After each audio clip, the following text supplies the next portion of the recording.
dia sebagai pengelola rumah tangga, tentu yang ngatur menu gitu kan ya. Walaupun di Batu punya ibu-ibu punya ART di rumah, tapi paling tidak masa iya ibunya nggak bisa, saya hari ini masak ini dong gitu kan. Satu. Kedua, pelaku pertanian itu sendiri, mulai dari hulu sampai ke hilir ada itu. Bahkan FAO sendiri mengakui ada 40% di negara berkembang itu perempuan menyumbang kontribusinya. Ya, punten, terima kasih. Oh, Mbak kelihatan di sini ya? Wah, yang ngantuk deh. Lanjut saja. Yang ketiga, sebagai generasi pendidik generasi. Ya. Iya, ini tadi dari tadi saya nggak lihat. Enggak, sayanya ada ini yang kelihatan. Ya. Yang ketiga sebagai pendidik generasi. Sebagai pendidik generasi, maka dia punya tanggung jawab untuk menanamkan nilai kemandirian. Bagaimana anak memilih menu akan dipengaruhi bagaimana kita memilih menu, begitu ya. Yang keempat, sebagai advokat komunitas, mendorong kebijakan. Apa yang sudah dilakukan Bu Endang bertahun-tahun sebagai anggota legislatif ya Bu Endang, bahkan dari sejak Bu Endang di Kementerian Pertanian saya kira itu ada validasi lain yang kemudian dimunculkan dari data-data yang ada. Salah satunya dari Pemprov Kaltim itu bilang 70% di sana itu perempuan berkontribusi dalam menyumbang tenaga kerja pertanian. Mungkin di satu sektor tertentu dan itu untuk case-case tertentu. Nah, ini yang dua lagi saya ambil dari beberapa referensi di penelitian UGM, kemudian dari program kebun pangan perempuan yang digagas oleh Mendagri dan Wamen P3A. Itu menempatkan perempuan sebagai pusat pengelolaan pangan keluarga dan komunitas. Jadi itu yang pertama, benar gak sih gitu ya perempuan. Jadi quotationnya dari pertanyaan pertama ini bahwa ibu menanam bukan hanya untuk hidup, tapi untuk merawat kehidupan. Ini satu pertanyaan menurut saya bisa menjawab apakah iya gitu ibu garda terdepan. Ibu-ibu dan bapak bisa, saya kira apa yang tadi dijelaskan di dalamnya kontribusi perempuan pasti banyak ya Pak. Yang kedua, kalau iya, apa sih syaratnya perempuan atau ibu itu menjadi garda terdepan? Apa syarat perlunya? Boleh slide berikutnya. Ada 3 pilar utama yang bisa sebetulnya dia menjadi akumulasi dari beberapa faktor atau syarat perlu ini. Yang pertama, akses dan hak. Aksesnya apa saja? Akses terhadap lahan. Akses dan hak terhadap lahan. Hari ini berapa banyak perempuan yang punya sertifikat atas nama yang bersangkutan, gitu ya. Itu dalam hal kepemilikan lahan, dalam hal pengelolaan sah atas lahan pertanian. Maka untuk bisa punya posisi tawar dalam kebijakan, itu paling tidak itu akses terhadap lahan dan terhadap pengelolaannya itu harus ada. Yang kedua, akses modal dan teknologi. Ini permodalan, setahu saya Bu Endang dari dulu bicara tentang skema kredit mikro, pembiayaan, itu harus responsif gender. Nah, akses ke benih, akses ke pupuk, akses teknologi yang ramah iklim, itu mesti ada sebagai syarat perlu yang pertama, itu adalah akses.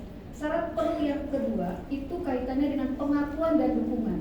Hari ini kita menggembar-gemborkan, mengkampanyekan peran perempuan, tapi kalau dia tidak ada pengakuan secara legal, secara kebijakan, maka dia hanya menjadi ya seperti ini misalnya momen-momen tertentu, iya gitu kan. Tapi dia harus punya 3. Pertama, pengakuan formal di dalam kebijakan. Bagaimana kebijakan yang pro perempuan menempatkan perempuan bukan hanya objek, tapi aktor utama, gitu ya. Jadi pelaku, aktor, bahkan penggagas, motor gitu, itu mesti ada, dan salah satunya indikator gender mesti masuk. Contoh, kalau ada Pak Kap Badan yang sekaligus Pak Menteri Pertanian mengeluarkan kebijakan baru Pak, gitu, di situ harus masuk tuh Pak indikator perempuan berapa banyak yang terlibat, gitu ya.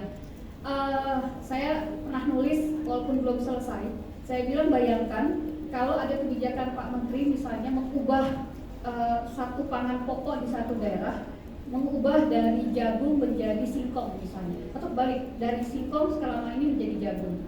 Terus dikasih tuh semua benih, semua saprotan segala macam dikasih. Sampai rumah bapak petaninya bilang, bapak-bapaknya bilang, Bu, kita suruh ganti jadi jagung. Oh nggak mau, kata ibunya, saya mendingan pakai singkong, lebih banyak, lebih variatif, lebih gampang ngolahnya dan sebagainya. Sudah jadi deh gitu Pak. Kan mungkin kan ada domestic power yang lebih besar karena tadi peran yang pertama ibu itu di rumah. Jadi indikator gender harus masuk sebagai salah satu faktor yang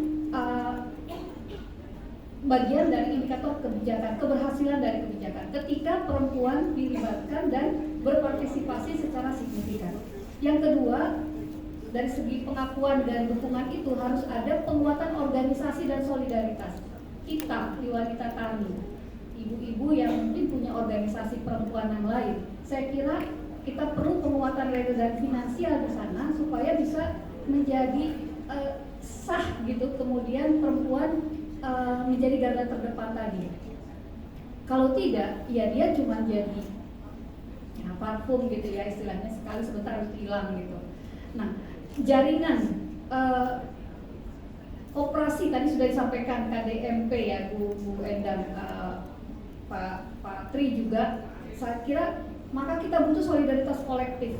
Ini teman-teman yang mungkin hari ini di anggota DPRD, DPR gitu kan, membangun solidaritas kolektif di antara organisasi perempuan menjadi penting. Yang ketiga, perlindungan sosial dan kesehatan. Hari ini isu BPJS ketenagakerjaan sebetulnya sudah masuk ke sektor pertanian, di mana anggota atau peserta BPJS ketenagakerjaan dari sektor pertanian baru 2,5 juta dari 16-17 juta petani. Dan saya tanya ke teman-teman di BPJS TK berapa persen perempuan di dalamnya, belum ada data yang cukup clear gitu ya. Artinya apa? Potensinya besar banget. Ketika seorang petani dilindungi dengan BPJS TK, maka dia bisa terlindungi bukan hanya usahanya tapi dirinya sendiri ketika dia mengalami kecelakaan kerja. Saya ketemu teman-teman BPJS TK yang pernah kerja di Jambi. Dia bilang begini, Bu, di sana itu petani resikonya dimakan harimau, resikonya jatuh dari pohon kelapa, bisa mati, bisa cacat permanen. Kalau ada perlindungan BPJS TK setidaknya gitu ya, dia aman. Yang kedua, kalau ada perlindungan ini maka generasi muda mau kok gitu. Sekarang ini kan kita punya isu besar regenerasi kan gitu ya. Nah, maka perlindungan sosial petani ini menjadi satu perspektif bagus gitu untuk kita perjuangkan sebagai satu solidaritas kolektif tadi. Bagaimana organisasi perempuan mendorong ini? Mungkin Bu Ketum besok kita bisa kerjasama dengan teman-teman BPJS membawa ini menjadi satu isu bagi teman-teman binaan wanita tani di DPD dan DPC. Nah, isu yang ketiga, pilar yang ketiga adalah kapabilitas dan ketahanan. Tentu kitanya, perempuannya gitu ya, wanita taninya perlu diberikan pendidikan literasi pangan dan adaptasi krisis iklim. Apa yang terjadi hari ini di 3 provinsi di Sumatera ini menunjukkan peran-peran perempuan yang, kalau teman-teman ibu-ibu melihat video-video yang beredar, ibu yang menyelamatkan anaknya, bahkan dianya mati, anaknya selamat gitu ya, menjadi garda terdepannya beneran gitu, bukan hanya urusan pangan tapi urusan hidup dan mati gitu. Maka bagaimana kita beradaptasi dari segi krisis iklim, mitigasi bencana, pelatihan pertanian yang ramah iklim, dan mengintegrasikan pengetahuan lokal perempuan untuk menjadi strategi adaptasi nasional. Itu maka 3 ini, pilar ini kalau kuat, maka sah perempuan menjadi, wanita menjadi, atau ibu menjadi garda terdepan. Nah, yang ketiga, kalau begitu di mana peran organisasi wanita tani? Slide terakhir. Jadi ibu sebentar aja Bu, kalau saya udah pernah ngantuk ya. Yang pertama, pemberdayaan kapasitas ibu tani. Ya, saya kira ini kan nggak usah diomongin, kewajiban kita ya, atau tugas kita gitu. Menyelenggarakan pelatihan, kemudian mendorong literasi gizi. Kita kerjasama Pak Tri dengan Bu siapa di Bappenas? Ibu kita Bu Rina, ya, Bu Rina Sawal. Kemudian yang kedua, advokasi kebijakan responsif gender. Advokasi ini saya kira bisa berkolaborasi dengan DPR, dengan pemerintah tadi yang disebut pentahelix gitu ya. Mengadvokasi mulai dari kita menentukan isu yang paling urgent sampai audiens kita siapa, itu tahapannya sebetulnya ada roadmap untuk advokasi yang mungkin tepat bagi organisasi seperti kita di Wanita Tani. Yang ketiga, penguatan ekonomi kolektif, ini membentuk koperasi dan lain-lain. Bisa jadi satu program ke depan dari Wanita Tani. Saya kira sih ada ya, nanti kita di Rapimnas barangkali bisa kita dorong. Bagaimana mendorong ibu terlibat dalam rantai nilai? Hari ini sebetulnya secara parsial di masing-masing mata rantai sudah ada, tapi apakah kemudian membentuk sebuah sistem yang membangun perempuan menjadi satu kekuatan kolektif dan itu powerful gitu. Yang keempat, gerakan pangan keluarga. Ini saya kira sudah, ini semuanya sebetulnya menurut saya ya tahu lah gitu ya. Kemudian pendidikan dan regenerasi. Regenerasi ini yang buat saya menjadi penting tadi. Salah satu upaya kita menjaga regenerasi di pertanian adalah bagaimana memberikan perlindungan sosial dalam konteks menjaga keamanan, kemudian bagaimana kita bisa bekerja dan berusaha dengan kemudian fokus dan kemudian apapun yang terjadi, kemudian kita sudah punya mitigasi di sana.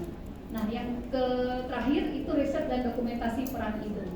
Jadi kalau ini kita lakukan, maka organisasi Wanita Tani quotationnya kira-kira, organisasi Wanita Tani bukan hanya wadah, tapi mesin penggerak transformasi sosial. Jadi itu peran kita. Dan terakhir, saya kira terima kasih ibu-ibu petani. Selamat Hari Ibu. Ya, ini yang terakhirnya dikeluarin dong Mas. Ini closingnya nih. Terima kasih ibu-ibu petani, selamat Hari Ibu. Ketika ibu diberdayakan, swasembada pangan bukan lagi mimpi, melainkan gerakan nyata dari rumah sendiri. Saya cukup boleh ya dengan pantun ibu-ibu. Dan bapak belum memetik labu di kebun kesayangan, dimasak lodeh dinikmati bersama. Selamat Hari Ibu saya ucapkan, bersama Wanita Tani kita sejahtera. Assalamualaikum warahmatullahi wabarakatuh. Ibu-ibu hebat semuanya. Tiga narasumber kita ini menyampaikan dari perspektif yang sangat beragam dan semuanya punya clue masing-masing yang bisa kita cermati. Nah, saya sangat yakin bahwa ada hal-hal yang disampaikan oleh para panelis kita ini yang ingin kita pertajam, dan kita masih punya beberapa waktu. Saya persilakan kepada 3 orang penanya, tapi hanya pertanyaan inti saja. Ya Bu, kalau bisa 1 pertanyaan, tidak beranak.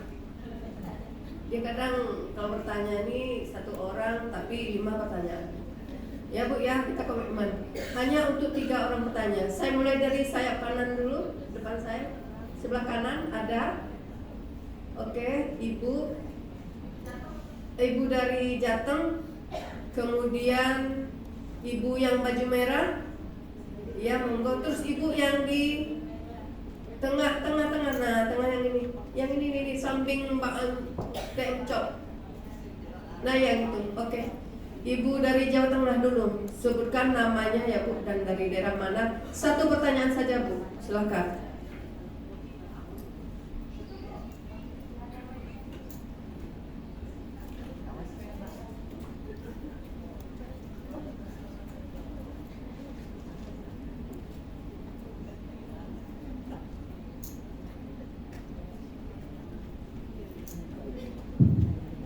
Bismillahirrahmanirrahim. Assalamualaikum warahmatullahi wabarakatuh. Ibu Endang yang sangat keibuan dan tadi alhamdulillah